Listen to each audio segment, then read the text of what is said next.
غلام قادر روہیلا سی نا, انہیں تیمور لنگ جڑا سی انہوں قتل کر دیتا. قتل کرن تو بعد اودی اکھاں وچ انہیں خنجر پھیرے, پھر اودیاں بچیاں نوں تے اودے رشتہ داراں نوں تے اودے جناب بہواں نوں ساریاں نوں بلا کے کہن لگا میرے سامنے نچو. نالے اودے پیو مار دیتا, نالے اودے خاندان نوں بلایا تے ان بچیاں نوں کہیا تسی میرے سامنے نچو. او جڑیاں تیمور لنگ دیاں وڈیاں وڈیاں زنانیاں سن, پھوپھیاں خالہ, انہاں غلام قادر روہیلا نوں کہن لگے اے حکومت آنی جانی شے وے, ایڈا ظلم نہ کر کے اسی پردہ دار عورتاں اور شاہی خاندان دیاں بچیاں ساڈے نال تے تو ہن نچن دا جڑا آرڈر ہے نا اے نہ کر.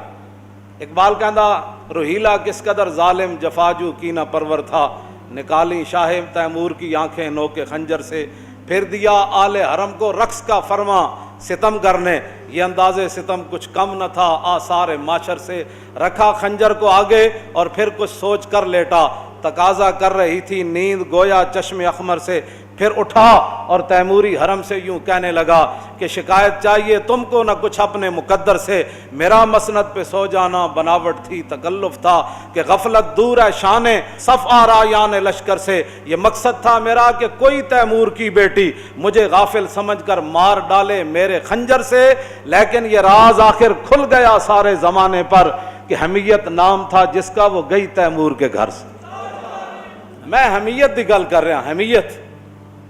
ہماری قوم بڑی جذباتی ہے, کیوں جی؟ ہماری قوم بڑی جذباتی ہے, اس سے بڑا کیا جذبات ہو سکتے ہیں؟ تم نے جب دین پڑھا ہی کوئی نہیں. اقبال کہندا تا کجا بے غیرت دین زیستن, اقبال کہندا ہے تا کجا بے غیرت دین زیستن, اے مسلمان مردن است ای زیستن. اقبال کہندا اوے مسلمانہ کدوں تک تو غیرت دینی تو بغیر زندہ رہیں, تا کجا بے غیرت دین زیستن. اقبال کہندا دینی غیرت تو بغیر کدوں تک تو زندہ رہیں گا, اے مسلمان مردن است ای زیستن. اقبال کہندا اے زندگی کوئی نہیں, اے تے مردہ پن نے جڑا تو زندہ رہ رہا. اقبال کہندا غیرت دینی تو بغیر تساں دا دین نو دیس نکالا دین واسطے تے تیار بیٹھے ہو, لبیک دے خلاف تسی دن رات پروپیگنڈا کردے ہو, ٹی ویاں والے نو تساں آرڈر کیتے ہوئے کہ انہاں دی کوئی خبر نہیں دکھانی, انہاں دا کوئی وڈے تو وڈا مجمع ہوئے تے نہیں دکھانا. جدوں تسی دین دی غیرت تسی قوم دے اندروں بھی کٹ دیتی, اب روڈوں پر کھڑا ہوں, یہ تو دنیا کا انوکھا احتجاج ہے نا جی, کیوں جی؟ ہاں جی. ادھر مکہ مکرمہ میں حملہ ہوا قبیلہ بنو خزاعہ پر, انہوں نے رسول اللہ کو پکارا تو حضور نے یہ تو نہیں نہ فرمایا کہ کل ہم مدینے کی چوراہے میں کھڑے ہو کر سارے غلام آ جاؤ تے نعرے لاؤ تسی یہ تھے کھڑے ہو کر کہ ہمیں نامنظور ہے قبیلہ بنو کنانہ نے جو زیادتی کی ہے مکے میں, 400 کلومیٹر کا سفر ہے, ہم یہاں سے ان سے جنگ چھیڑ دیں. قبیلہ بنو خزاعہ والے تو حضور کے حلیف ہی تھے نا, کلمہ تو انہوں نے نہیں پڑھا تھا, لیکن کہا حضور ہم نے آپ کے ساتھ رہنا ہے, نفع نقصان ہمارے آپ کے ساتھ ہے. لیکن جب ان پر حملہ ہوا تو انہوں نے رسول اللہ کو پکارا آدھی رات کے وقت, حضور وضو فرما رہے تھے, آپ نے فرمایا لبیک لبیک لبیک, فرمایا نصرتا نصرتا نصرتا, 3 بار حضور نے فرمایا تیری مدد ہونے والی, میں آ رہا. یہ ایک انوکھا احتجاج ہے, ایٹم بم ہوتے ہوئے, دنیا کے بہترین ساز و سامان جنگی ہوتے ہوئے, تو اپنے ہی روڈوں پر کھڑے ہو کر احتجاج کر رہے ہیں. کس سے؟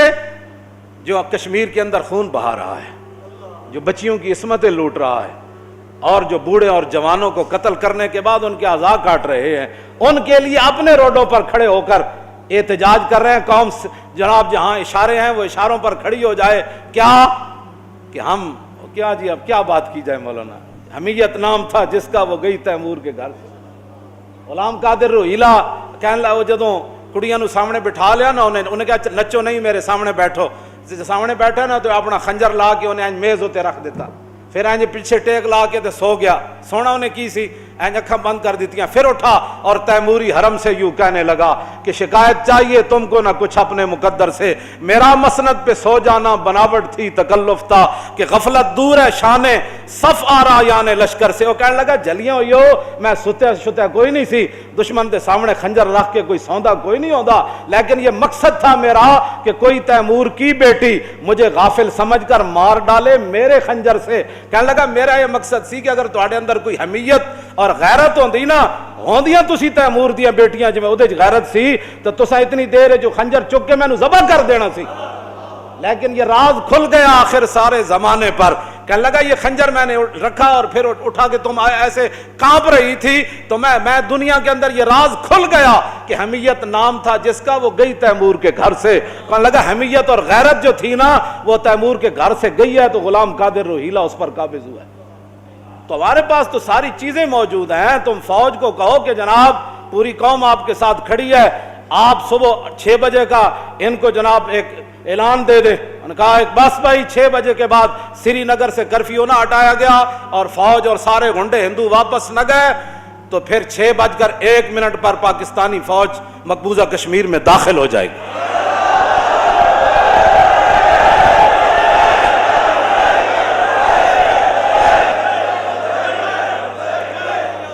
اقبال کہندا اس میں کیا شک ہے کہ محکم ہے یہ ابلیسی نظام. اقبال رویا، کہنے لگا اس میں کیا شک ہے کہ محکم ہے یہ ابلیسی نظام اور پختہ تر اس سے ہوئے خوئے غلامی میں عوام.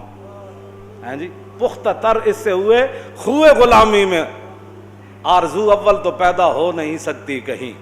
اقبال رویا، کہنے لگا جس نظام کے تحت مسلمان چل رہے ہیں نا، آرزو اول تو پیدا ہو نہیں سکتی کہیں، ہو کہیں پیدا تو مر جاتی ہے یا رہتی ہے خام. اقبال کہنا آرزو پیدا ہی نہیں ہوتی جہاد دی، جے پیدا ہوئے کیوں جی اپنا انہیں اعلان کر دیتا ہم جناب وہ یہ تو احتجاج کرنا یہ تو عوام کا حق ہے جن کے پاس طاقت نہیں ہے، جن کے پاس اقتدار نہیں ہے. لیکن رب ہے جس کام سے ہمیں روکتے تھے. یہ لبیک والے کون ہیں؟ یہ آئے روڈ بند کر دیتے ہیں، خاکے باہر بنے ہیں، احتجاج یہاں کرتے ہیں. تو میں نے کہا حملہ کشمیر پر ہوا، احتجاج شارع دستور پر کیسے ہو گیا؟ کیوں جی؟ رب ہے نا، جو حضور کے لیے نہ نکلے کم از کم کشمیر کے لیے تو نکلے. کیوں جی؟ لیکن وہ تو سجدہ ہوا ہی نہیں، سر جھکا دل جھکا ہی نہیں. وہ تو کیا باتیں کرتے ہو؟ جو باتیں ہم آج شارع فیصل بند ہوگا نا، آج تو کوئی ایمبولینس نہیں آئے گی نا، آج تو قوم کا کوئی نقصان نہیں ہوگا نا. آج سارا کچھ یہ نقصان تو صرف اس وقت ہوتا ہے جب کوئی حضور کی عزت کے لیے نکلتا ہے، اس وقت وہ دہشت گرد بھی بن جاتا ہے، اس کے لیے وہ جناب اس وقت ملک کے معیشت کا بھی نقصان ہو جاتا ہے. کیوں جی؟ ایمبولینسیں بھی بند ہو جاتی ہیں، لوگ گھروں میں قید ہو جاتے ہیں، فلاں ہو جاتا ہے. خدا وہ جو کام تم حضور کے لیے نہ کر سکے یہ تو اپنی قسمت کی بات ہے. یہی تو امتحان ہے تنویر کہ کس نے کس کو خوش کرنا ہے. جی ہاں جی، اب تو موقع تھا مقبوضہ کشمیر میں داخل ہونے کا. پوری پچھلی ساریاں جناب قرض اتارن دا موقع سی، سارے قرض اتارن دا موقع سی. فتح مکہ والے دن جب رسول اللہ تشریف لائے نا تو صحابہ کو وہ باتیں بھولی تو نہیں تھی نا. کیوں جی؟ وہ بھولی تو نہیں تھی. تو حضرت سعد بن عبادہ سب تو بڑا لشکر انہاں دے نال تے جھنڈا انہاں دے ہاتھ وچ. انہاں جدوں ویکھیا نا کہ حضور تے اوجریاں سٹن والے بھی اج کھڑے، بلال نو مارن والے بھی کھڑے، امیر حمزہ دے جگر تے کلیجہ کڈن والے بھی کھڑے، حضرت سمیہ دے ٹکڑے کرن والے بھی کھڑے، صدیق اکبر دے منہ تے جوتیاں مارن والے بھی کھڑے، حضرت حباب دے جسم وچ سوراخ کرن والے بھی کھڑے. تے حضرت سعد بن عبادہ کو برداشت نہ ہویا. حالانکہ حضور نے فرمایا کہنا کچھ نہیں، لیکن سعد بن عبادہ ہماری قوم بڑی جذباتی ہے. ہاں جی، صحابی رسول جدوں ویکھے نا سارے کھڑے تو آپ نے فرمایا الیوم یوم الملحمہ الیوم تستحل الکعبہ. فرمایا آج لڑائی کا دن ہے، آج کعبے بھی بندے وڈ کے رکھ دیں گے. ذرا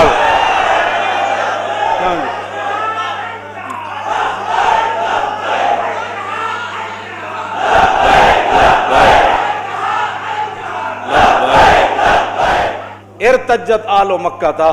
حدیث پاک دے الفاظن جدو سعد بن عبادہ ایک گل کی تھی نا کہ الیوم یوم الملحمہ الیوم تستحل الکعبہ، فرمایا آج لڑائی والا دن ہے، آج نبی الملاحم تشریف لا رہے ہیں، آج جنگوں والے نبی تشریف لا رہے ہیں، آج لڑائی والا دن ہے. تو آج کعبے بھی اسی بندہ کوئی نہیں چھڑنا. ہاں جتھے جوں مارن دی اجازت نہیں آ جاتی تو بندے وڈ دینے. تو کیوں جی؟ اس ایک گل نال پڑھیا ہوندا دین تے پھر نہ. کیوں جی؟ پڑھیا ہوندا دین تے پھر نہ. دین جدو پڑھے ہی کوئی نہیں. اقبال کہندا از غلامی بزم ملت فرد ایواں بایواں اندر نمرد یکے اندر قیام وہی در سجود کاروبارش چوں صلاتے بے امام.